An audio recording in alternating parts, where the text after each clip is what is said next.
ekspor ini akan digenjot lagi untuk bisa menjadi pemasukan dalam APBN 2025.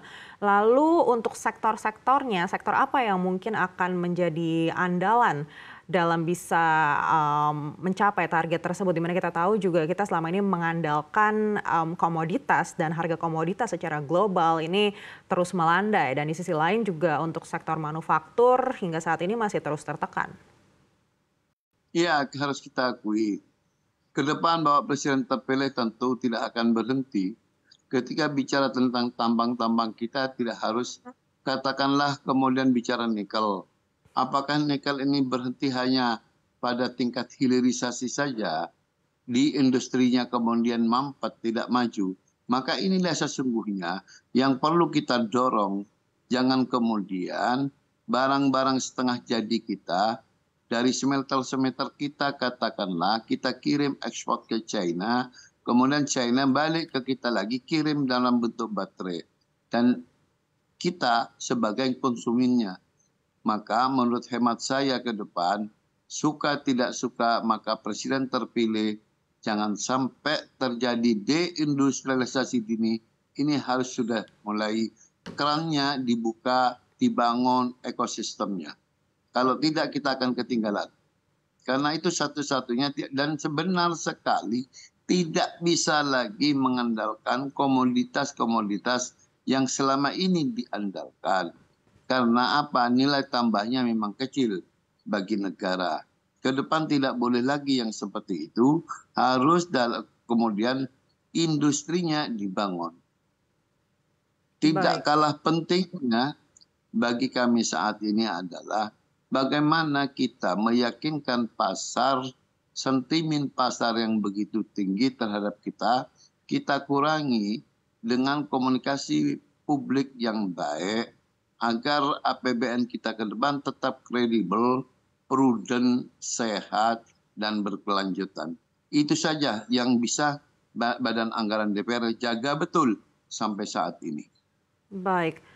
Terkait dengan ekspor nikel yang tadi Bapak sampaikan, tentu dibutuhkan investasi dari luar yang cukup besar begitu, dan juga investasi ini mungkin sifatnya jangka panjang gitu. Apakah kita bisa langsung memanfaatkannya untuk APBN 2025?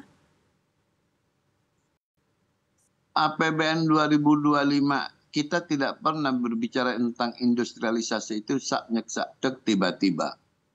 Tidak bisa. Investor yang akan kita undang pun, sebagaimana Mbak Presiden terpilih sekarang ke berbagai negara datang, kemudian investor masuk, hari ini juga barang industri itu jadi.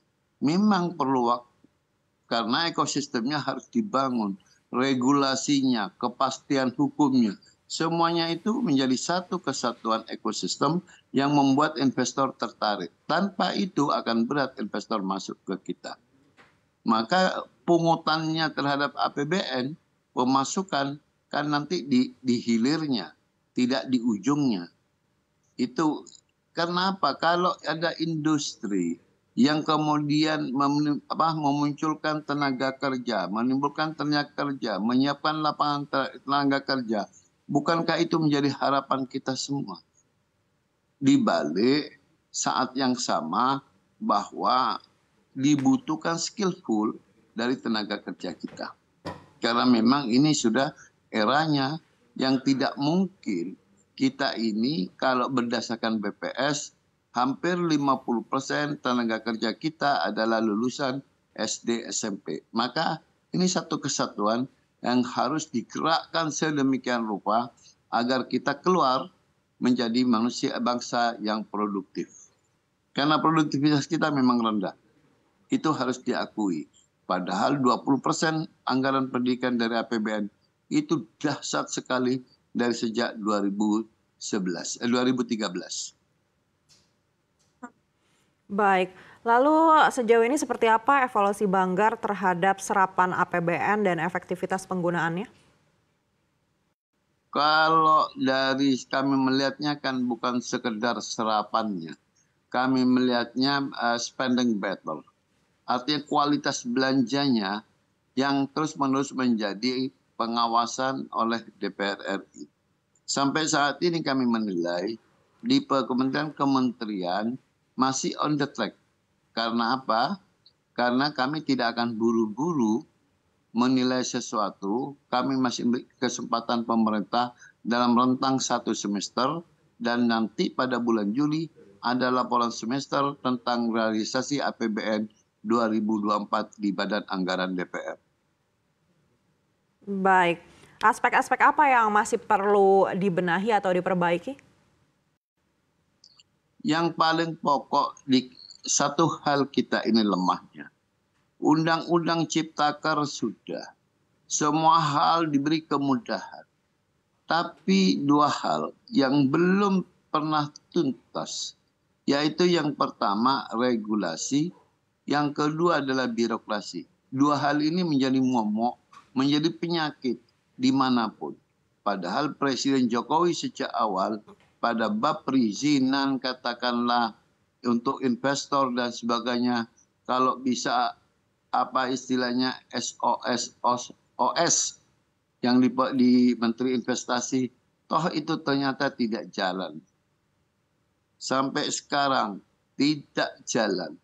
Oleh karenanya kehitungan kami, kalau dua problem pokok ini tidak segera dibenahi, maka kita dari sisi competitiveness-nya akan kalah dengan Filipina, kalah dengan Vietnam. Maka dua hal ini memang harus dibenahi oleh pemerintah saat ini dan pemerintahan yang akan datang. Tindakan apa yang akan ditempuh Banggar mungkin untuk bisa menekan lagi atau mungkin mendorong pemerintah untuk bisa Memang harus dilakukan reformasi struktural, karena ini kan menyangkut SDM kita. Di satu sisi juga selain memang dua yang tadi saya sebutkan, ini menyangkut SDM kita yang memang tingkat produktivitasnya masih rendah. Saya akan sampaikan tadi temuan BPS, 50% tenaga kerja kita lulusan SD SMP. Pada saat yang sama, memang investor tertarik sih kepada tenaga kerja kita. Karena apa? Karena upah murah. Tapi pada saat yang sama kan lucu. Di belahan lain sudah skillful, sudah mulai IT, computerized, digitalisasi, tapi di kita masih berkutat pada problem-problem dasar. Ditambah kemudian yang saya sebutkan tadi, yaitu regulasi dan tambunnya birokrasi kita, lambatnya birokrasi kita, respon birokrasi kita yang tidak seperti yang diharapkan oleh kita semua.